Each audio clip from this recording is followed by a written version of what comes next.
नमस्कार, आप देख रहे हैं एनडीटीवी एक्सप्लेनर तह की बात। मैं हूं सुशील बहुगुणा। तेजी से तरक्की करता विज्ञान जिस तेजी से नई टेक्नोलॉजी का विकास कर रहा है वो हैरान करने वाला है। ये टेक्नोलॉजी जहां इंसान की सहूलियत के नए नए रास्ते तलाश रही है, वहीं आफत का नया से नया सामान भी ईजाद कर रही है। तबाही का ऐसा ही एक नया पैगाम लेकर आया है ड्रोन। जिस ड्रोन का इस्तेमाल अब सामान और अन्य जरूरी चीजें लाने ले जाने के लिए हो रहा है, वो बीते कुछ सालों में हजारों लोगों की मौत का सबब भी बन चुका है। युद्ध के मैदान से लेकर आतंकियों की साजिशों तक ये ड्रोन बेहिसाब इस्तेमाल हो रहे हैं, जो काफी डराने वाला है। हाल की सबसे बड़ी खबर को ही लीजिए। सीरिया में तख्ता पलट। सीरिया में हथियारबंद विद्रोहियों ने जिस तेजी के साथ 12 दिन के अंदर 13 साल के आतंकराज का खात्मा कर दिया, उससे युद्ध के तमाम रणनीतिकार भी हैरान रह गए। सीरिया की बशर अल असद सरकार के खिलाफ विद्रोही गुट बिजली की जिस तेजी से आगे बढ़े, उसके पीछे एक खास हथियार ने उनकी बड़ी मदद की। यह था स्थानीय तौर पर विकसित एक ड्रोन जिसका नाम है शाहीन। विद्रोही गुटों का नेतृत्व करने वाले संगठन हयात तहरीर अल शाम यानी एचटीएस की कामयाबी में यह हथियार खास साबित हुआ। एचटीएस के कमांडर ने सोशल मीडिया पर बताया कि उनके शाहीन ड्रोन ने हामा प्रांत में सीरियन रिपब्लिकन गार्ड्स की एक हाई लेवल बैठक को निशाना बनाया। हामा के फौजी एयरबेस से सीरिया के एक हेलीकॉप्टर को भी शाहीन ड्रोन ने मार गिराया। एचटीएस के इस कमांडर ने बताया कि सीरिया की मदद करने वाले ईरान और रूस के कई ड्रोन्स पर उन्होंने कब्जा किया था और रिवर्स इंजीनियरिंग के जरिए ये नए घातक ड्रोन बना दिए। रिवर्स इंजीनियरिंग से शाहीन ड्रोन बनाने की एचटीएस के कमांडर की बात में कितना दम है, कितनी सच्चाई है, इसकी जांच हो सकती है, लेकिन असल बात यह है कि लड़ाई के मैदान में ड्रोन्स के इस्तेमाल ने युद्ध के पूरे परिदृश्य को बदल दिया है। पश्चिम एशिया को ही लें, वहां ड्रोन्स का इस्तेमाल न सिर्फ देशों की सेनाएं कर रही हैं, बल्कि विद्रोही लड़ाके भी कर रहे हैं। 7 अक्टूबर 2023 को इजराइल पर हमास के अब तक के सबसे घातक हमले को ही लीजिए, जिसमें 1100 से ज्यादा लोग मारे गए, करीब 250 लोगों का अपहरण कर लिया गया। इस हमले से ठीक पहले इजराइल की निगरानी चौकियों और गाजा सीमा पर उसकी रक्षा पंक्ति को निशाना बनाने के लिए हमास ने हथियारों से लैस आत्मघाती ड्रोन्स का इस्तेमाल किया। इससे इजराइल को एकाएक ये समझ ही नहीं आया कि उस पर होने वाले हमले का पैमाना कितना बड़ा है, और इस आड़ में जो भयानक हमला हमास ने किया, उसने इजराइल को हिला कर दिया।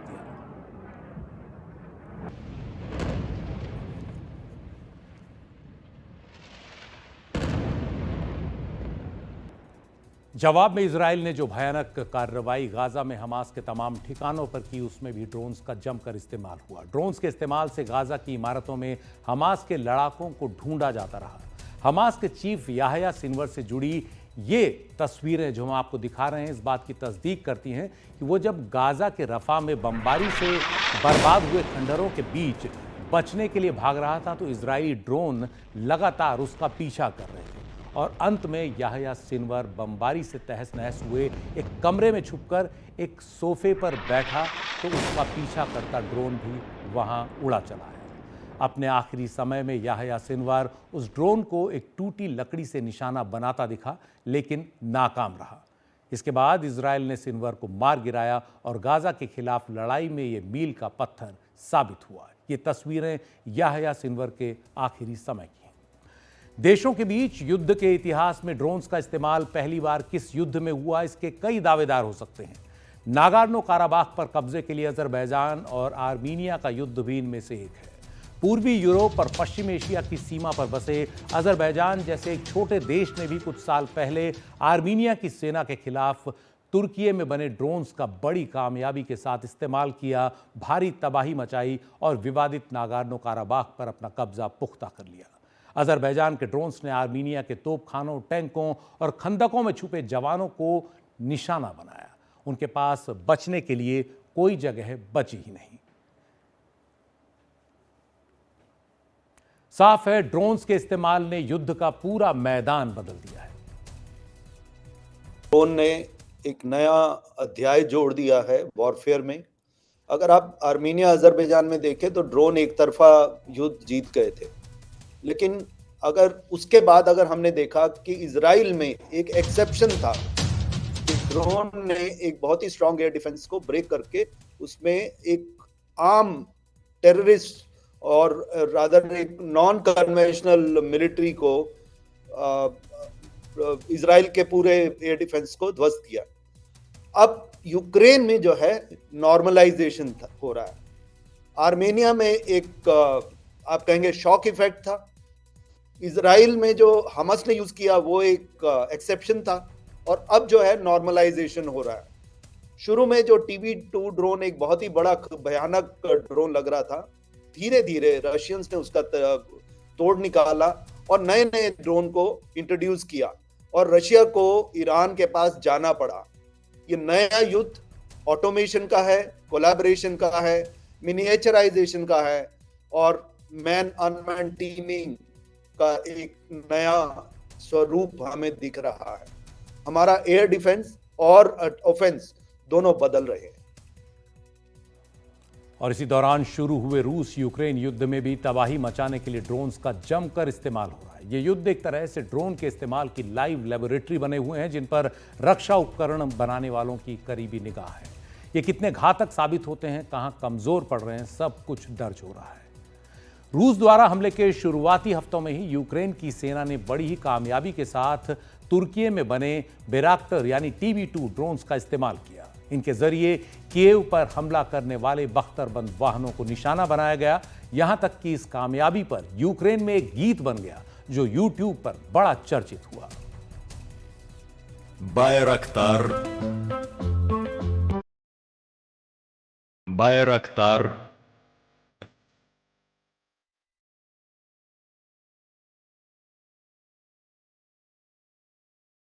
बायरक्तार बायरक्तार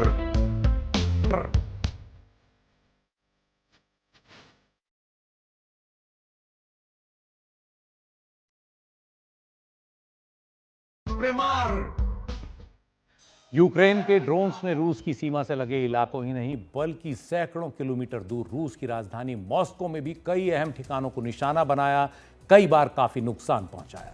हालांकि रूस का दावा रहा कि अधिकतर हमलावर ड्रोन्स को वो बीच रास्ते में ही मार गिराने में कामयाब रहा। यूक्रेन ने UJ-22 और UJ-26 फिक्स्ड विंग ड्रोन्स का भी विकास किया है, जो 800 किलोमीटर दूर तक दुश्मन पर मार कर सकते हैं।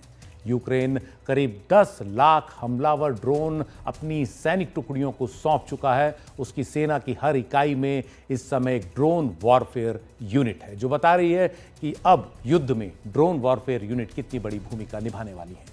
उधर जवाब में रूस भी ड्रोन का इस्तेमाल यूक्रेन के तमाम इलाकों पर निशाना बनाने के लिए कर रहा है।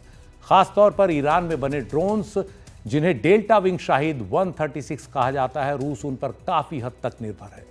ये फुर्तीले ड्रोन जमीन के काफी करीब उड़ते हैं, लिहाजा राडार के लिए उनका पता लगाना काफी मुश्किल होता है। ईरान की इस टेक्नोलॉजी से रूस अपने यहां भी अब ड्रोन्स का विकास तेजी से कर रहा है। ड्रोन्स का इस्तेमाल युद्ध के मैदान में तबाही मचाने की एक नई शुरुआत है, और समय के साथ ही ड्रोन टेक्नोलॉजी बेहतर हो रही है। युद्ध में ड्रोन्स कई वजहों से काफी कारगर साबित होते हैं। एक तो इन्हें दूर से ही ऑपरेट किया जा सकता है, यानी इसके लिए ऑपरेटर को युद्ध भूमि के अंदर जाने की जरूरत नहीं है। उसके घायल होने की या मारे जाने की संभावना बहुत कम हो जाती है। इनके जरिए विस्फोटकों को गिराया जा सकता है दूर से ही। काफी कम ऊंचाई पर उड़ने के कारण राडार की जो निगरानी है उससे ये ड्रोन बच सकते हैं। दुश्मन के इलाके की टोह इनसे ली जा सकती है। छोटे होने के कारण ये काफी फुर्तीले होते हैं, और एक छोटी सी टीम कई ड्रोन्स का एक साथ दुश्मन के खिलाफ इस्तेमाल कर सकती है।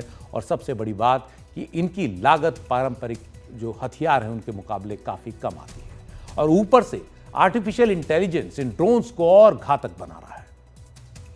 आर्टिफिशियल इंटेलिजेंस जो है एक कहते हैं कृत्रिम इंटेलिजेंस जो दी जाती है, वो कोई भी डिसीजन मेकिंग में बहुत ही तत्परता लाती है और डिसीजन लेने में हमें सहायता करती है।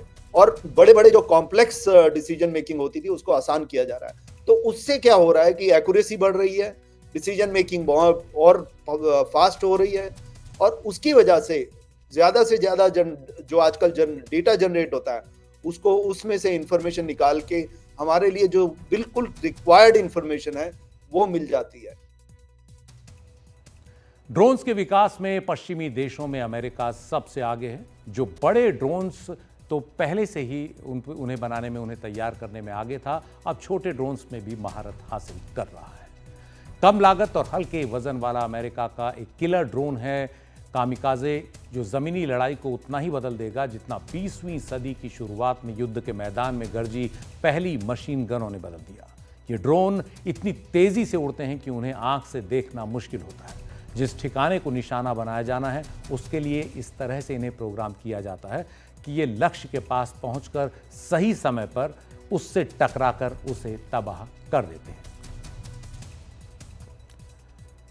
तो कामिकाजे ड्रोन है ये अमेरिका के, और कामिकाजे जो शब्द है उसका अर्थ है डिवाइन विंड, यानी दैवीय आंधी। 13वीं सदी में जापान पर हमले के लिए आने वाले मंगोल आक्रमणकारियों के बेड़ों को डुबाने वाले तूफान को कामिकाजे कहा गया था। लेकिन यह शब्द दूसरे विश्व युद्ध के दौरान दुनिया भर में चर्चा में आया। तब जापान के विस्फोटकों से लदे कई हल्के लड़ाकू विमानों ने सीधे दुश्मन के समुद्री जहाजों पर टक्कर मारकर उन्हें तबाह किया। वो खुद तो बर्बाद हुए ही, लेकिन दुश्मन को भी भारी नुकसान पहुंचाया।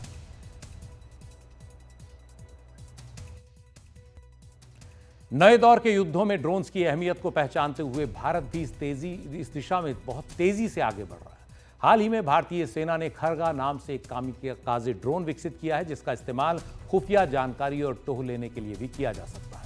यह हाई स्पीड ड्रोन बहुत ही हल्का है और 40 मीटर प्रति सेकंड की तेज रफ्तार से उड़ सकता है। यही नहीं, अपने साथ 700 ग्राम विस्फोटक ले जा सकता है।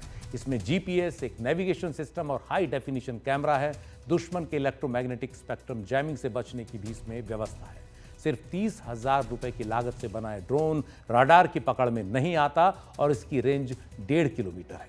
ये तो बस एक ड्रोन है। भारत और भी कई घातक ड्रोन तैयार कर रहा है। छोटी और लंबी दूरी के ड्रोन्स के लिए भारत ने बड़ी योजनाएं तैयार की हैं।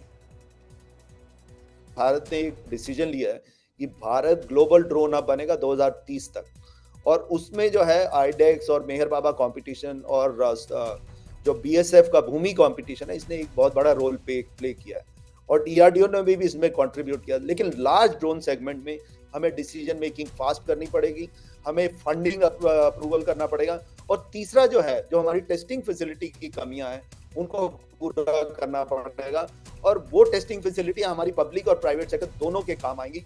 अभी हमारा डिफेंस टेस्टिंग इंफ्रास्ट्रक्चर स्कीम शुरू हुई है, लेकिन वो इनएडिक्वेट है।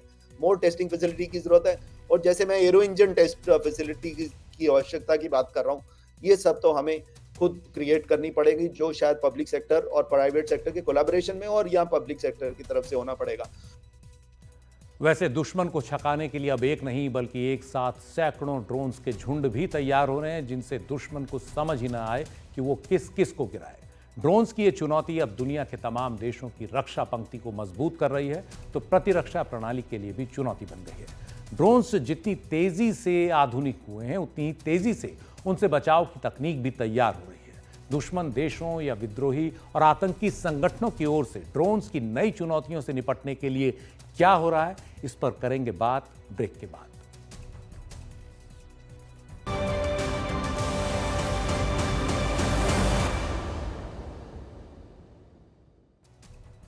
हथियारों की टेक्नोलॉजी जब भी कोई नई छलांग लगाती है तो मुकाबला होता है हमले को अचूक बनाने और बचाव को बेहतर करने के बीच।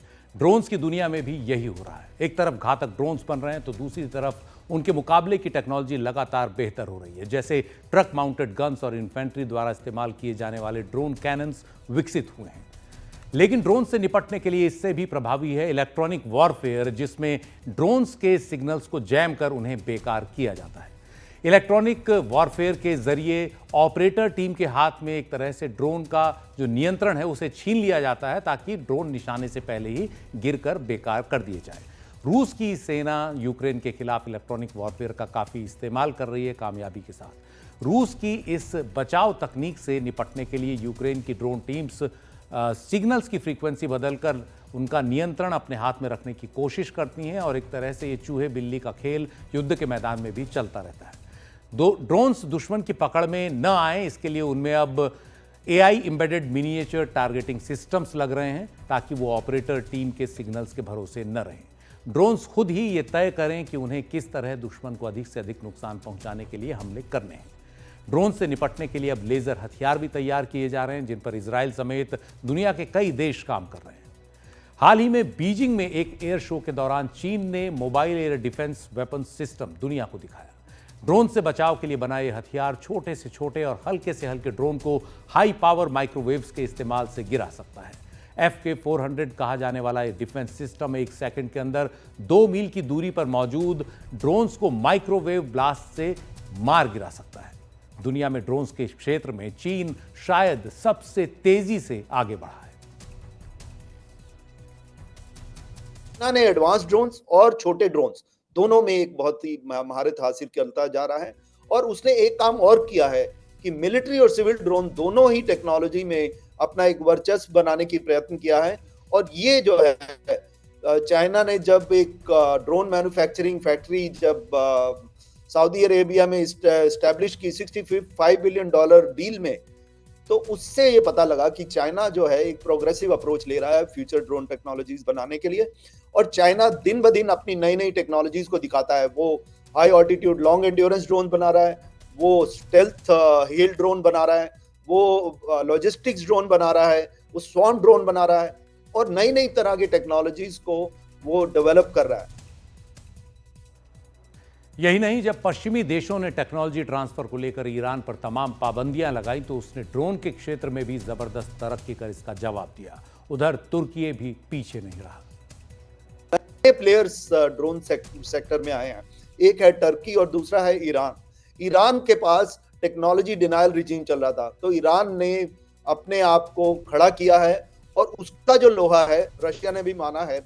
जब शाहीद ड्रोन रशिया इस्तेमाल कर रहा है यूक्रेन के खिलाफ और ईरान के ड्रोन इस्तेमाल कर रहा है, इसका मतलब ईरान ने काफी प्रयत्न किया है उस टेक्नोलॉजी को डेवलप करने के लिए।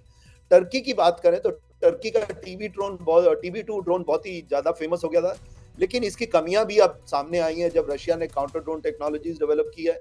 लेकिन टर्की इसमें रुका नहीं है। टर्की फ्यूचर और नए नए वर्जन बना रहा है। भारत ने भी दुश्मनों के ड्रोन्स की चुनौती से निपटने के लिए एक स्वदेशी सिस्टम विकसित किया है। इस सिस्टम का नाम है counter unmanned aerial system CUAS, जिसे द्रोणम नाम दिया गया है। द्रोणम की मदद से BSF सीमा पार पाकिस्तान से आने वाले करीब 55% ड्रोन्स को मार गिराने में कामयाब रही है। भारत में गुरुत्व सिस्टम्स ने इस आधुनिक द्रोणम को तैयार किया है। ये कई दिशाओं से आने वाले ड्रोन्स से बचाव करने में सक्षम है। ड्रोन्स के अटैक और काउंटर अटैक की तेजी से बदलती टेक्नोलॉजी के बीच सबसे बड़ी चिंता यह है कि ड्रोन जैसा ये घातक और अपेक्षाकृत सस्ता हथियार अब आतंकियों और कई देशों के विद्रोही गुटों के भी हाथ लग चुका है।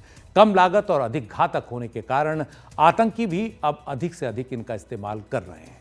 ये तस्वीरें आपको याद होंगी जब 2019 में ईरान समर्थित हूती विद्रोहियों ने सऊदी अरब की बड़ी तेल कंपनी आरामको की तेल रिफाइनरियों पर हमले के लिए ड्रोन्स का इस्तेमाल किया था। ये हमले इतने सटीक थे कि इनके बाद सऊदी अरब की तेल उत्पादन क्षमता अचानक 50% गिर गई। दुनिया में कच्चे तेल के दाम अगले ही दिन बढ़ गए।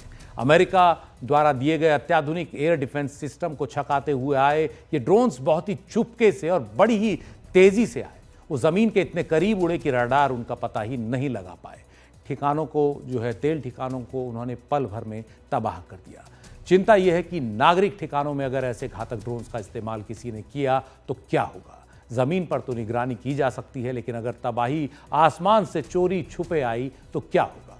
कुल मिलाकर जिस तरह के युद्धों को साइंस फिक्शन का हिस्सा माना जाता था वो अब असलियत में हमारे सामने आ चुके हैं। ड्रोन्स के इस्तेमाल ने युद्ध भूमि की पूरी तस्वीर बदल दी है। NDTV एक्सप्लेनर में आज इतना ही। नमस्कार।